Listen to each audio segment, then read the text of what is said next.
tous. Aujourd'hui, je voulais aborder un sujet qui me tient aussi particulièrement à cœur et qui vaut vraiment la peine d'être abordé, donc qui fait évidemment partie toujours de notre objectif d'atteindre le bonheur, le bien-être. Alors, il faut parler pour moi du harcèlement scolaire. C'est un sujet qui a toujours existé depuis la nuit des temps. Il y a 20 ans d'ici, ça existait déjà dans les écoles.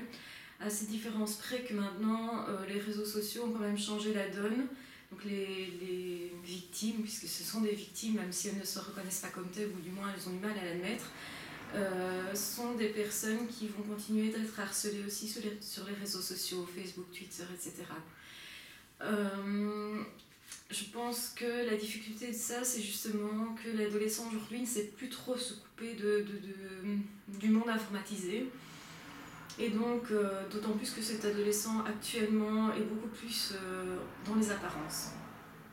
Donc, ça va évidemment poser plus de problèmes face au harcèlement. En même temps, le harcèlement, c'est quand même quelque chose qui est mal vécu, quelles que soient les époques.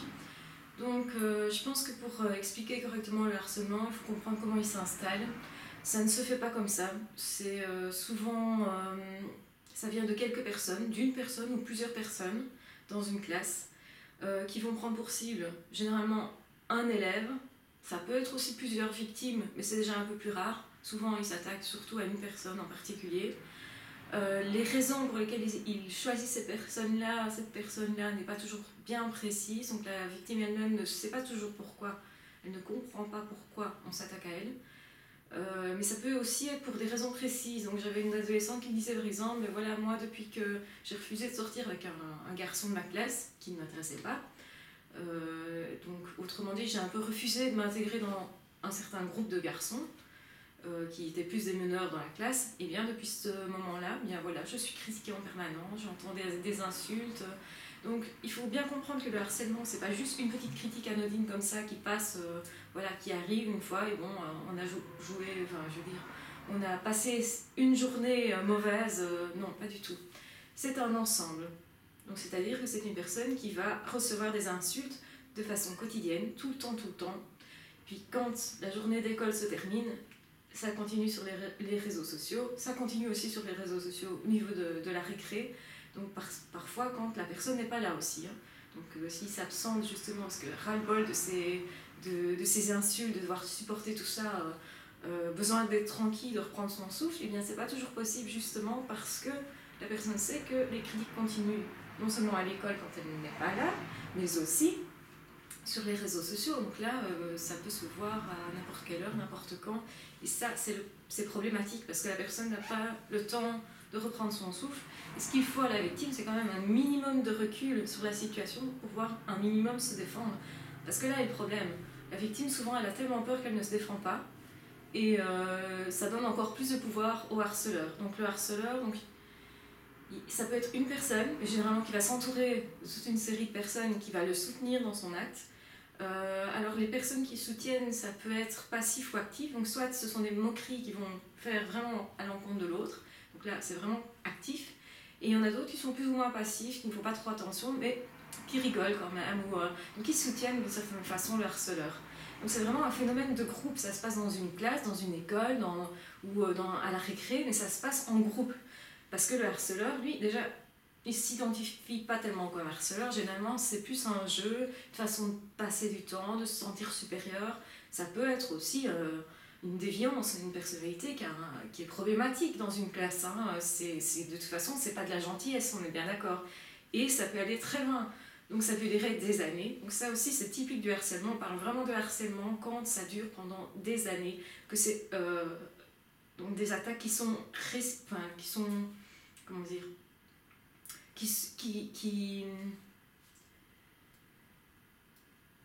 ce sont des attaques qui se renouvellent tout le temps, qui sont faites toujours par la même personne, ou bien ce sont des suppositions qui sont faites, donc les professeurs qui, eux, écoutent, ne se rendent pas toujours compte qu'il y a là une attaque réelle, parce que ça peut être la suite ou par analogie à quelque chose, donc il faut faire référence à cette personne-là, et d'autres personnes qui écoutent ne captent pas nécessairement le message qui est émis. Donc je m'explique, par exemple, quelqu'un qui va insulter quelqu'un d'autre, qui va critiquer un vêtement que la personne porte. Je je vais prendre mon exemple, voilà, je suis en léopard, voilà, et donc il va faire allusion à cet habit, en ridiculisant la personne à ce niveau-là, espèce d'animal, machin, enfin ça peut dériver dans tous les sens. Et puis, lors de la classe, ils vont parler de léopard. Donc pour la personne qui a été attaquée durant la récré, par exemple, donc à l'extérieur ou sur le chemin de l'école, quand elle va entendre ce mot léopard, ça va forcément lui rappeler ce qui s'est passé juste avant. Donc ça ne lui permet pas d'oublier l'insulte qui a eu lieu, ça la perpétue encore plus. Mais les autres personnes qui n'étaient pas là et qui ne sont pas forcément au courant, ils entendent parler d'un léopard, ils ne pensent pas à mal au départ, ils ne vont pas comprendre qu'il y a là une insulte réelle qui fait partie du harcèlement, qui fait partie de tout un mécanisme. Donc c'est vraiment, ça peut être vraiment très très pervers dans le sens où on peut avoir une personne qui va critiquer une autre, d'abord en l'invitant, viens avec nous, on t'aime bien, machin, donc d'abord on va l'inviter, et puis après on va l'isoler et on va critiquer, etc. C'est vraiment créer des pièges pour que la victime tombe dedans.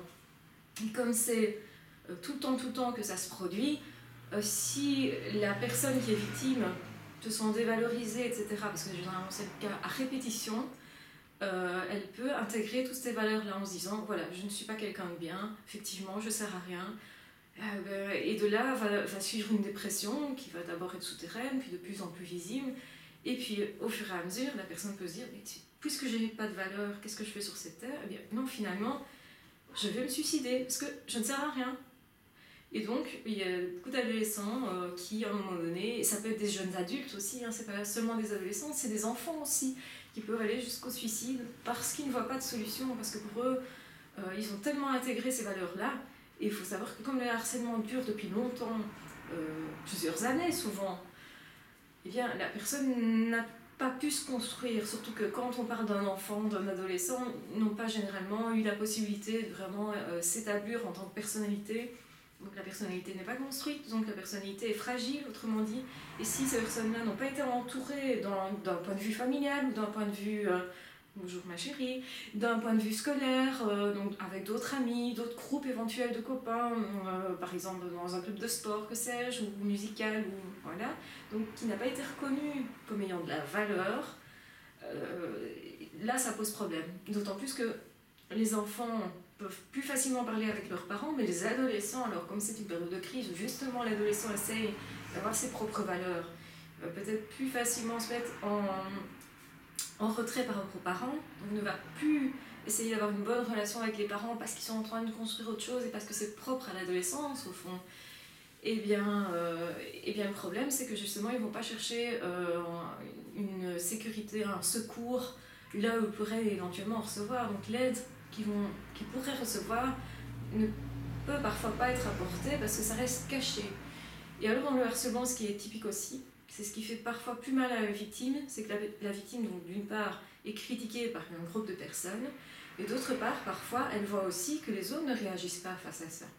Donc autrement dit, que les autres restent sans réaction quand par exemple la personne qui demande de l'aide en fait va s'adresser à une de ses copines ou même à un professeur ou un surveillant, il peut lui dire mais voilà il s'est passé un truc, on m'a frappé là ou donc ça peut être physique mais ça peut être aussi comment dire verbal, ça peut être les deux, et puis y avoir aussi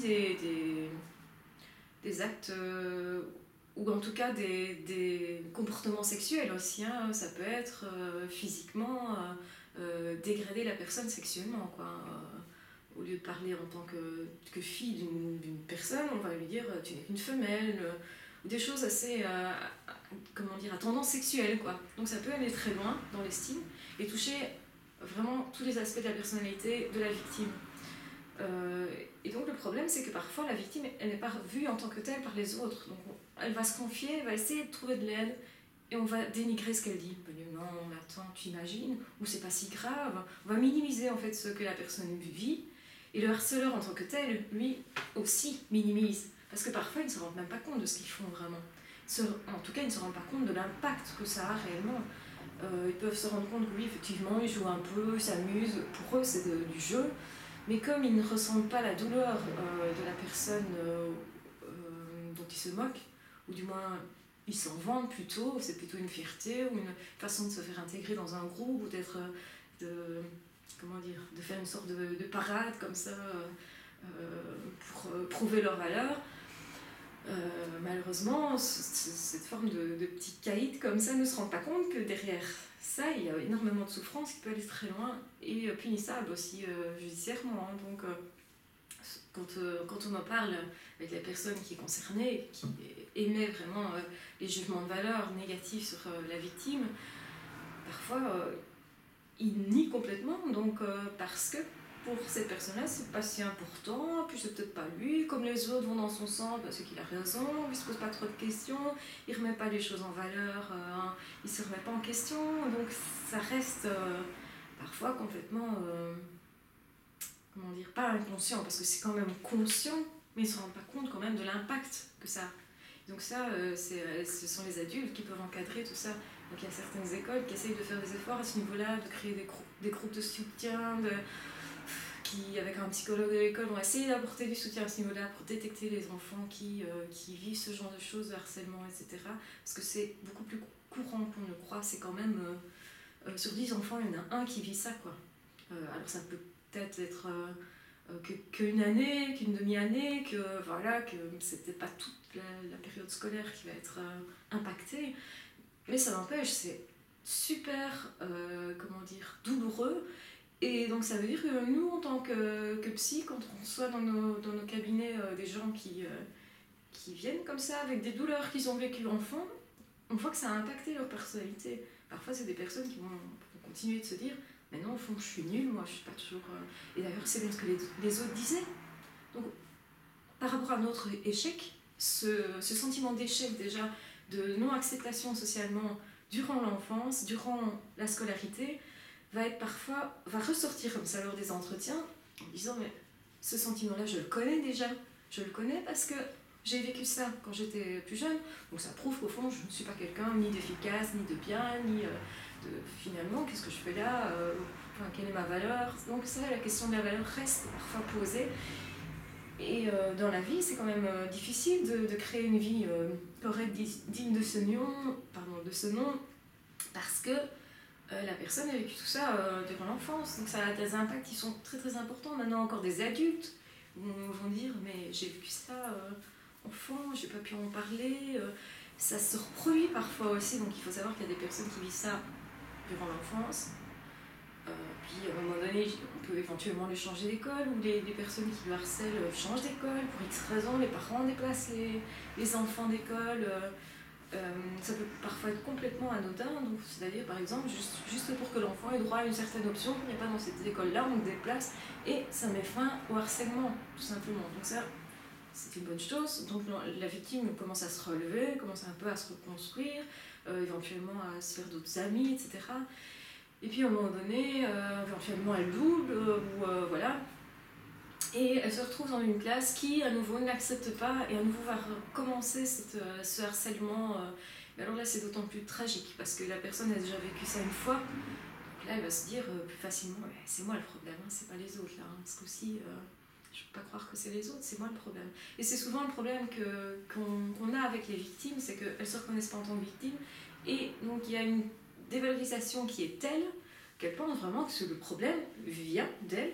Et donc c'est pour ça qu'il y a toujours des risques de dépression et de suicide. Donc, et s'il n'y a pas de suicide, il y a de toute façon des valorisations, il y a toujours des échecs qui ne devraient pas être, des échecs scolaires par exemple, une déscolarisation qui peut être très fréquente dans ce cas-là, où l'enfant dit je ne veux plus jamais à l'école, c'est terminé, parce que c'est la seule façon de s'en sortir peut-être qui est visible. Donc voilà, l'enfant préférera dire je ne vais plus à l'école. Je suis sûre que dans ce cas-là, je ne subirai plus tout ça, en tout cas physiquement. J'aurai plus que le côté moral à gérer et les réseaux sociaux à gérer. Quand je dis que, c'est quand même un gros impact qui reste là. Et donc voilà, l'enfant peut perdre toute une scolarité alors qu'il avait tout un potentiel à exploiter, et non, on ne lui permet pas, ou alors on fait l'école à la maison, enfin, du coup on lui empêche peut-être d'avoir des copains qui auraient pu un jour être un bon ami et qu'on garde à la vie, etc. C'est malheureux évidemment. Mais voilà, donc qu'est-ce qu'il faut faire par rapport à ça? Bien, la première chose, c'est évidemment d'essayer d'en parler, de détecter les gens, les personnes qui sont plus en retrait, qui souffrent, s'il y a des coups physiques il faut en tenir compte.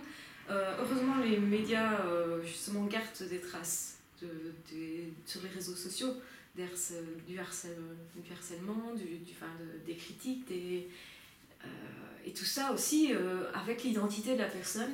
Donc ça, c'est une chose qu'on n'avait pas il y a 20 ans. C'est vrai que ça, au moins, il y a une trace. Et ça, c'est important au niveau juridique, même si c'est pas toujours facile à exploiter. Au moins, il y a une trace. Et donc ça, la victime, si elle est victime, et qu'elle sait qu'elle est dans cette position, parce que bon, généralement, quand on ne souffre pas pour rien, peut se défendre déjà en gardant toutes les traces. Donc garder toutes les traces, filmer certaines choses. Si vous êtes harcelé, moi je vous donne comme conseil, gardez toutes les traces. Si on vous écrit un mot avec une insulte, gardez-le. Tout peut être gardé. Et donc c'est une façon de se défendre aussi que de dire voilà aux autres, mais tu sais, tous les écrits que tu m'as envoyés, je les ai. Si un jour je veux me défendre, je peux le faire. Donc déjà, ça peut perturber quand même un minimum et peut-être minimiser davantage le harcèlement. Maintenant, voilà, chacun avance comme il peut. C'est pas évident ni de se défendre quand on est dans cette situation, ni de défendre quelqu'un d'autre quand on voit une copine, un ami, etc. qui a ce problème. Beaucoup d'élèves n'osent pas s'opposer pour ne pas justement être pris comme cible. C'est ça en fait le problème, c'est que vraiment les autres ont peur aussi et donc ils laissent faire et donc la victime interprète ça comme les autres finalement ils me défendent même pas donc ils m'aiment pas non plus, donc finalement les autres ont raison, j'ai pas de valeur. Donc voilà, ça c'est un peu le piège du harcèlement à l'école et je pense que le problème du harcèlement à l'école c'est que ça peut se perpétuer plus loin, donc dans le milieu du travail. Il y a des personnes comme ça qui retrouvent des gens qu'ils ont connus à l'école, dans le milieu du travail. Alors bon, s'ils sont leurs supérieurs, tant mieux, ils vont un peu pouvoir se venger. Je dirais c'est tant mieux, un peu juste retour des choses. Tandis que si c'est à nouveau dans ce cadre où c'est l'autre qui a le pouvoir, en tout cas un certain pouvoir social, à nouveau, non, mais il y a quelque chose à faire. Si vous pouvez, fouillez, surtout sortez-vous de là.